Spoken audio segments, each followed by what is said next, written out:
Welcome to the Sudanese Orthopedic Surgeons Association. SOSA presents the Biomechanics webinar.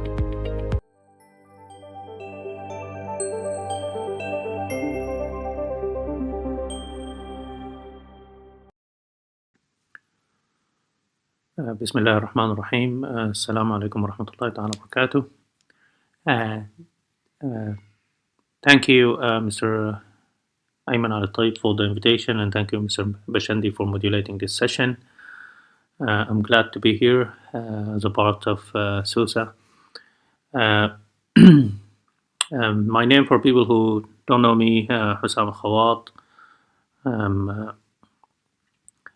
I did the MD in Sudan, and I'm currently a consultant spine surgeon in Ireland.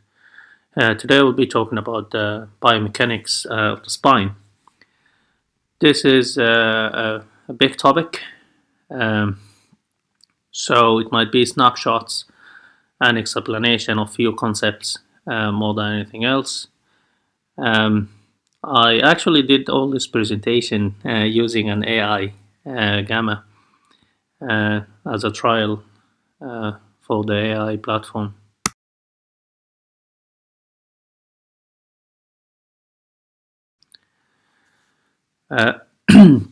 To start with the biomechanics of spine, there is concepts and models, which is basically part of history. This Hordworth two-column theory was in 1963. White and Punjabi fundamental work came out in 1978, and then its three-column theory in 1983. Most of the modern spine biomechanics center around the functional spine unit, and that was the work of White and Punjabi.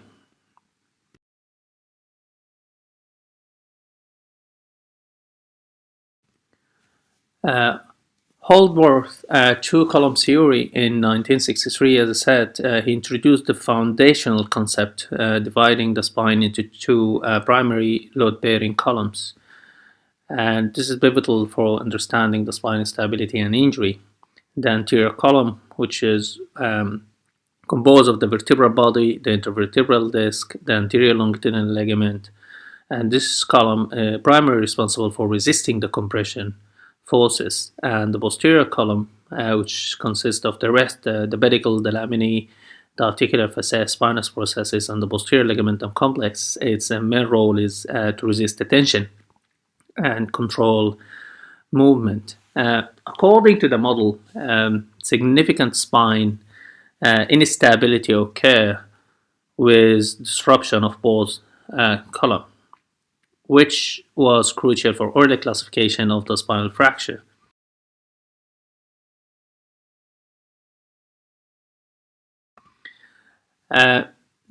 Dennis' three-column model in 1983, or Denis as the French like to call him, he kind of refined what Hordworth introduced, and he introduced the concept of a middle column. And that's kind of made to a revolution in the spine thoracolumbar fracture classification and the stability assessment. And he basically divided the spine into three columns: the anterior, middle, and posterior. Anterior column comprised of the anterior longitudinal ligament, the anterior half of the vertebral body, and the anterior half of the annulus fibrosus. And the middle column include the posterior half of the vertebral body, posterior half of the annulus fibrosus, and posterior longitudinal ligament. And the disruption of this column is considered crucial for the spine stability. The posterior column consists of the rest, which is pedicle, laminae, facets, spinous processes, the entire BLC, which include the ligamentum flavum, the interspinous and the supraspinous ligaments. This model highlights middle column paramount importance in preventing translational and rotational stability, offering more precise understanding of spinal injury.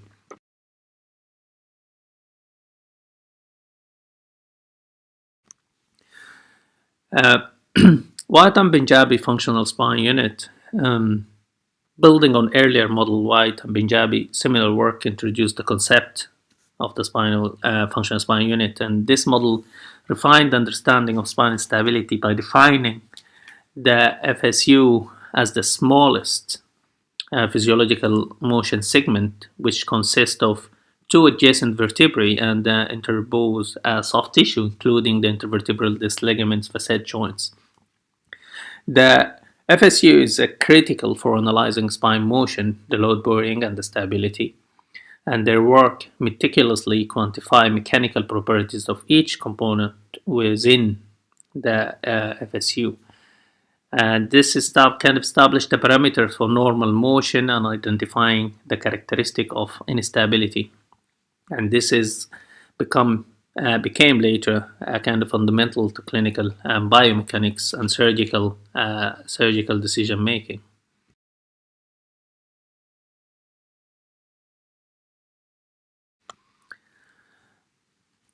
So the functional spinal unit. This is, as we said, this is the smallest unit, and it's mainly two vertebrae and the intervertebral disc and associated discs, ligaments, everything. It's basically, this is the spine motion segment. It's include everything except the muscles. And this is will lead to talk about the spinal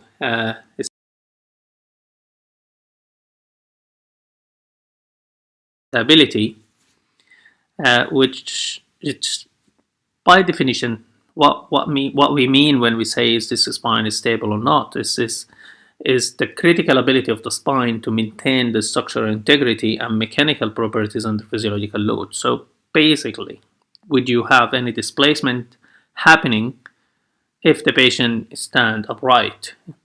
If you have a fracture, is this fracture stable or not? If the patient can stand upright with no further displacement or pain due to the mechanical instability, this is an unstable spine. So, and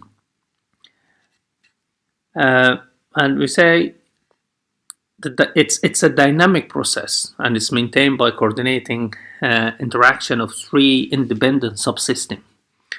And this was proposed by Punjabi, which is the active, passive, and neural system. The active system is the muscles, tendon, generating force to control. The passive system is the vertebrae, disc, ligaments, providing structural support. And neural system is the CNS and the peripheral input to coordinate all those. Those three subsystems work in concert to ensure the spine remains stable during movement and under various loads, highlighting the complex interplay required for healthy spine function. And when we talk about the spine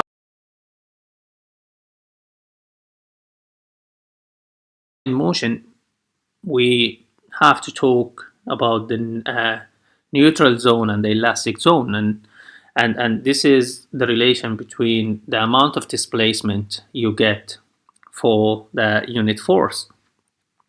And the neural zone is the motion region functioning independent of osseous ligamentous complex. So small load can lead to a large movement. And then you get into the elastic zone, and this is the remaining joint area produce the maximum resistance to displacement. Okay, so that elastic zone and give you the resistance. When that fail, then you will have the spine instability because you push the spine out of the total range of motion. And for that, then we can gather that there is a lot of forces acting on the spine.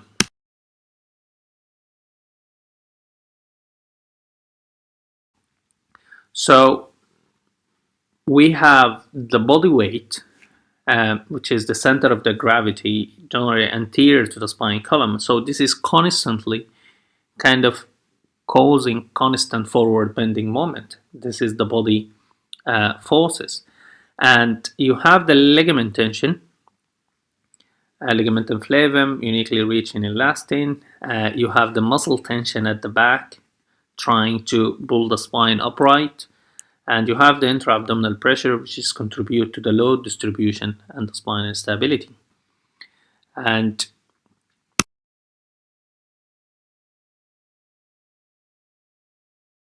then we'll come to the favorite subject of some people, is the free body diagram around the lumbar spine. It's not different from any other free body diagram and might be the easiest one. I think this by now from the presentation before this, or the presentation will come after this, you have an idea about how the body diagram works. And basic idea is all the forces around the body have to be equalized to be in equilibrium. So a complete free body diagram includes the weights of the head, the trunk, okay, the upper limb, the weight of the upper limb, and if you're holding any lifted weight load, and all the distances from the center of the spine motion. So this is the weight, and that will be your lever arm from the center. So you have to have a muscle tension will be at the back, and then you will have a compression force going in through the spine. So compression and tension and shear, this is the shear generated within the lumbar segments. And the forward flexion significantly can increase the load on the spine. That because it's increased the lever arm here. The lifting factor, the object size, weight, displacement from the spine, degree of flexion, all that can affect the size of the force that's working.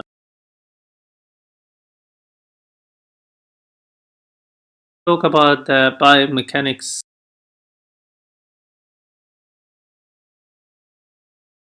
of spine. This is mainly we'll talk about anatomical. So the cervical spines have the largest range of motion while protecting the spine cord, and this is really important. And it's divided into units. So we have the occipitocervical or C0, C1. This is mainly for nodding, which is flexion extension, and its strong ligaments, bony endpoint, form a socket rim for the skull base. The atlantoaxial joint, this is C1, C2, is the large rotation. The axis pivot around the odontoid beak and retained by the transverse and ulnar ligaments. Those are the important ligaments when you are assessing the rotatory subluxation. Then we go from C2, C3, especially the superior articular process of C3 is inclined 40 degrees medially, coupling direction. This is opposite to the subaxial spine. But when you come down to subaxial, you will see all the facets about 45 degrees to the transverse plane and permit the flexion extension. Okay.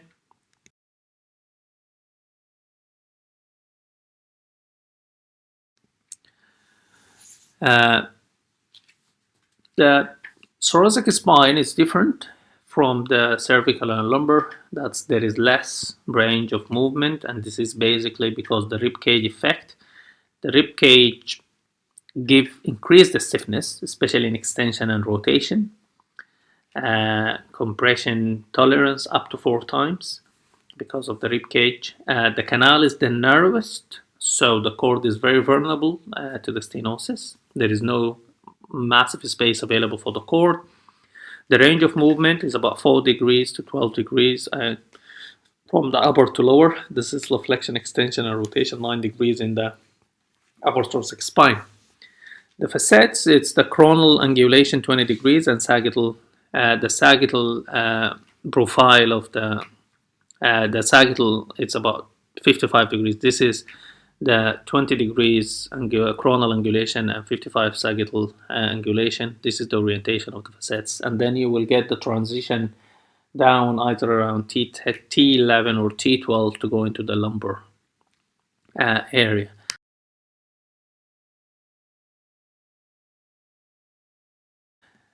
Lumbar spine, the vertebral bodies are the largest. The discs are tough to counteract the compression. It's mobile again, part of the spine. The facets at 90 degrees to the transverse plane and 45 to the frontal plane. That's permit flexion and extension, and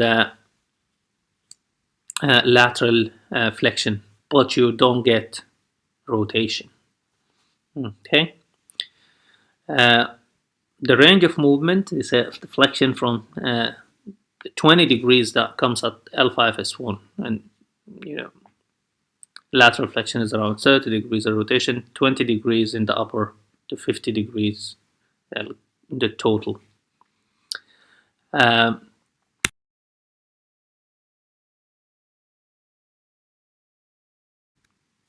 It's important now. We know that we have lumbar lordosis, we have thoracic kyphosis, and we have cervical lordosis again, and all those three that give you the sagittal alignment, the normal and the curve develop progressively.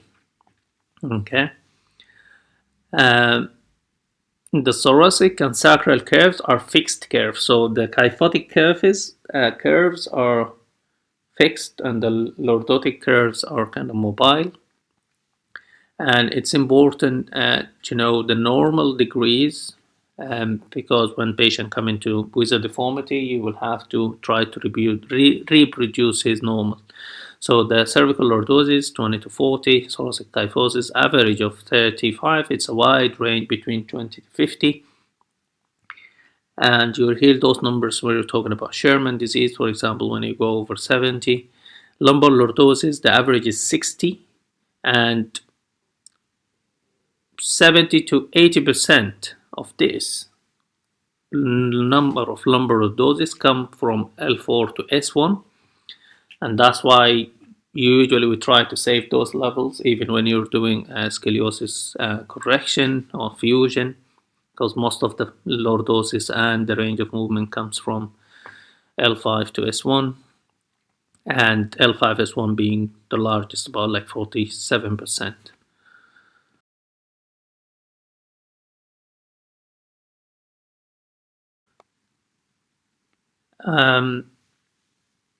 The intervertebral disc,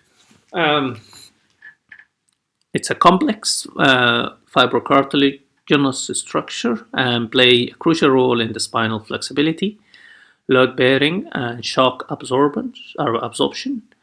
It connects the adjacent vertebral bodies, allowing for motion while protecting the spine column from compressive, tensile, and shear forces. It mainly the parts of the disc are the annulus fibrosus, the nucleus polyposis, and the vertebral end plate. We know the annulus fibrosus is composed of 15 to 20 concentric lamellae of collagen fibers type 1 and type 2, and highly organized to resist tensile and torsional forces. And this is act like a pressurized container for the nucleus. It's going to contain the nucleus inside. And the nucleus is the gelatinous core, rich in protoglycan and water, and act as a hydraulic shock absorber. And this is to distribute the axial compressive load evenly across the end plates. The vertebral end plate, this is a thin layer of hyaline fibrocartilage, cover the superior and the inferior surfaces of the vertebral bodies, crucial for the nutrient diffusion to the disc. Crucial for nutrient diffusion to the disc and anchoring the disc to the bone. When we talk about the disc, we have to talk about the impact of the body position on the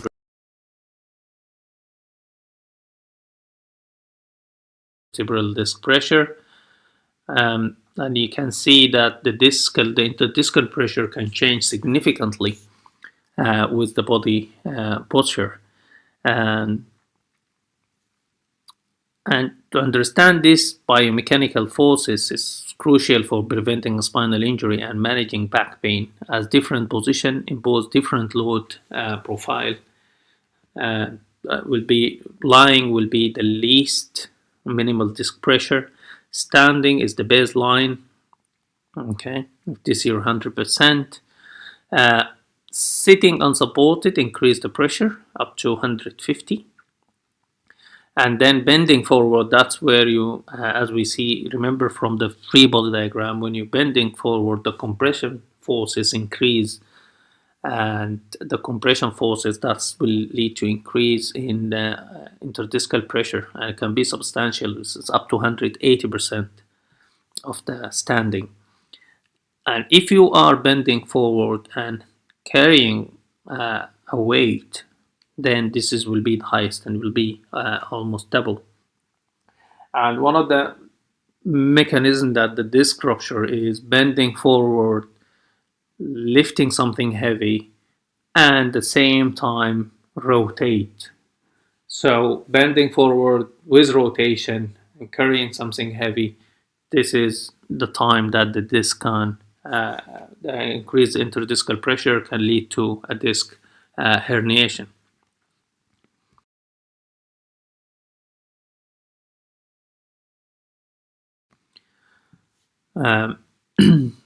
Now, one of the important things we need to know about as well is the sagittal balance. So we already spoke about the spinal alignment and the lumbar lordosis and thoracic kyphosis and the cervical spine. So to understand this topic, the way I put it is for everyone to be standing and walking efficiently, you need your head over the pelvis. Okay, this is number one. Number two, you shouldn't be using a lot of muscles in the back to be able to stand straight, and to reduce the compressive forces as much as possible. Now, imagine that I think we are going to talk about the sagittal balance more in depth, but to be able to achieve that, okay, we need to start somewhere to be able to predict what is the lumbar lordosis. Okay, and this is mainly in situations. So if you have a patient who's walking with bent posture because he have a flat back, his lumbar spine, he had a disc degeneration, and we know that most of this lordosis doesn't come from the shape of the bone because the shape of the bone is square, so it comes from the shape of the disc. And when you have a disc degeneration, the disc become flat, the lumbar spine become flat, the head will be forward, okay, because you still have your thoracic kyphosis, and this means your muscles in the back have to work hard to keep you upright, and this is not economical. Okay, so generally when we come to talk about the sagittal balance, we need to talk about the pelvic parameters to be able to understand how we can deal with this problem in the sagittal balance. And the whole idea will come into, if a patient came to you, you don't know what is his lumbar lordosis. Okay, he come in with a flat back, but how much lumbar lordosis you are going to give him? So for him to be standing upright, for him not to have back pain, and for him to be and that means you have to predict his lumbar lordosis, how much lumbar lordosis. So this will bring to the importance of the pelvic parameter, because the pelvic parameters are fixed, and based on that we can predict what's the lumbar lordosis. Okay, so I don't know if I made it more complicated or not, but just understand that the pelvic parameter, especially the pelvic incidence, is fixed throughout the life. And now we have one number fixed, then we can build all other numbers based on this one. This is the whole idea. So what is the pelvic incidence? The pelvic incidence as we say, is fixed anatomical parameter defining the angle between a line perpendicular to the sacral plate and a line connecting the midpoint to the femoral head axis. So, and its potential to dictate. So this is your pelvic incidence. In another way, the pelvic incidence is the depth of your pelvis. So if you have a deep pelvis or big depth in pelvis, you will have a large lumbar lordosis and thoracic kyphosis. If you have a low or small depth, like your pelvis is not that deep, then you will have smaller lumbar lordosis. Okay, the pelvic tilt and the sacral slope. Okay, the combination of those two will give you the pelvic incidence. Okay, so those are two angles. This is the pelvic tilt, and this is mainly the pelvis orientation. Okay, is it retroverted or antiverted? Okay, and this is plus the sacral slope that will give you the pelvic incidence. The lumbar lordosis, as we said, is the curvature. We usually calculate it from S1. We calculate it from S1 to the upper end plate of S1 to the upper end plate of L1, and that will give you the lumbar lordosis. Okay.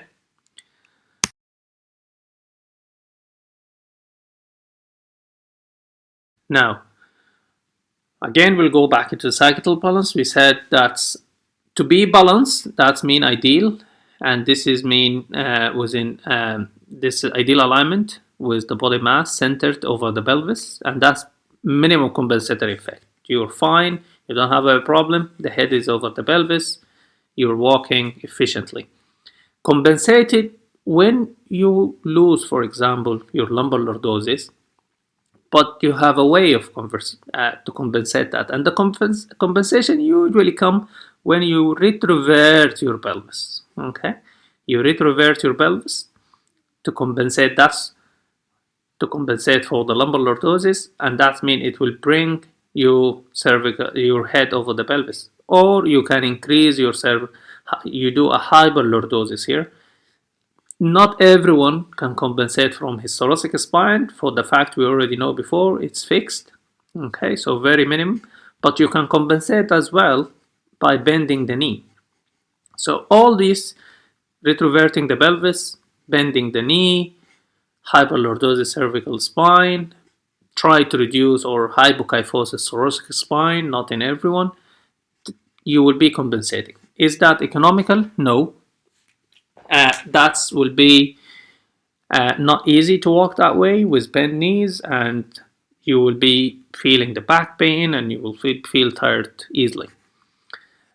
Decompensated is one, those mechanisms not working anymore and you're not able for it. And structural imbalance is when you have the deformity that's become, so you can start to have fixed flexion deformity in the knee, for example, or your spine is not mobile anymore.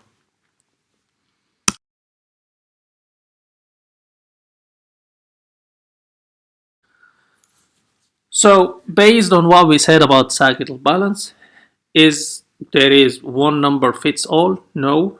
Why? Because not all people have the same type of spine. So Rizzoli came in with a classification for sagittal balance, and it divided into about 4 types. So he type 1 and 2, those are people with low pelvic incidence, and type 3 and 4, those are people with a high pelvic incidence. So you see all those types are normal. All those types, they have the head over the pelvis. All these types, they can walk efficiently, okay, without any increase in their energy. You see type 1, this type is a low pelvic incidence. They have a short lumbar lordosis and a long thoracolumbar kyphosis. Okay.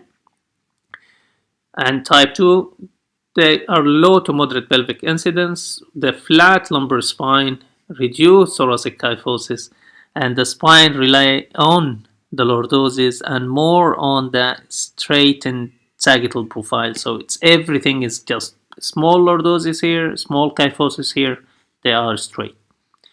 Type 3 is kind of the balanced, okay, or this is the textbook spine when someone is drawing a spine with some lumbar lordosis, some thoracic kyphosis, and the center line here is within the lumbar spine. Type 4, this is the people with a large lumbar lordosis and large thoracic kyphosis, and you can see the point, the center of flexion of the lumbar lordosis is where it's anterior to the sagittal line here. Okay.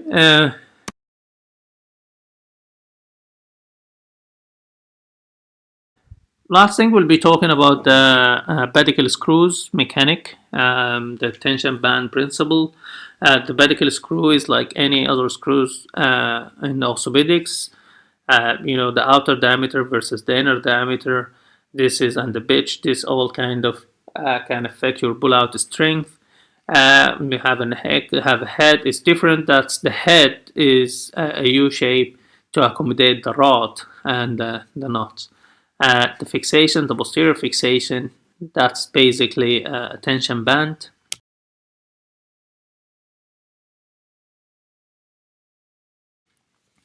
And as we said, it offers a robust internal fixation and have a profound effect on spinal stability and fusion success. And this is derived from the application of the tension band principle. So the screw fixed into vertebral pedicle. This is the pedicle screw anchor.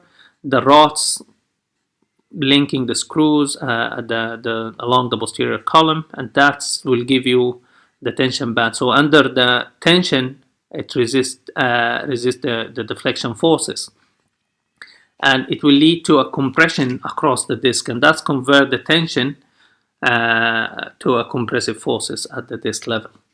Okay, and generally enhance the stability, promoting intervertebral fusion by preventing distraction and rotational movement at the instrumented segment. The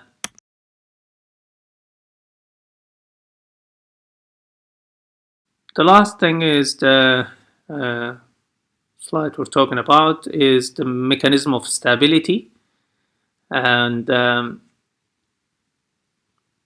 how's the pedicle screws, what mechanism they give to make kind of spine stable. They offer a rigid 3-column fixation, and because the screws goes through the vertebral pedicle, engaging post, cortical, and cancellous bone, and this is provides strong foundation and can stabilize all the 3 columns. Load sharing and stress reduction. The posterior construct transfer the axial load from the anterior column, because the load comes down, goes out to the screws, go down through the rods, back through the screws again, and this is reduce the stress on the damaged or deficient vertebral body. And by doing so, you're promoting the healing and preventing further collapse. The multi-axial control, the pedicle screw system, particularly those with polyaxial heads, allow the surgeon to reduce the dislocation and the deformities while resisting all forces in all plane deflection, the extension, the lateral bending, the axial rotation. This comprehensive control is vital for the complex spine reconstruction. And last thing is enhance the fusion environment by rigidly immobilizing the vertebral column. The pedicle screws minimize the micromotion at the fracture of the fusion site.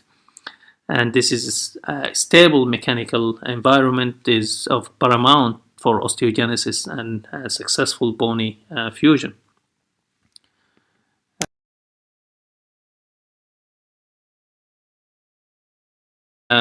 Thank you very much for giving me this chance again. And I hope you will have a wonderful day.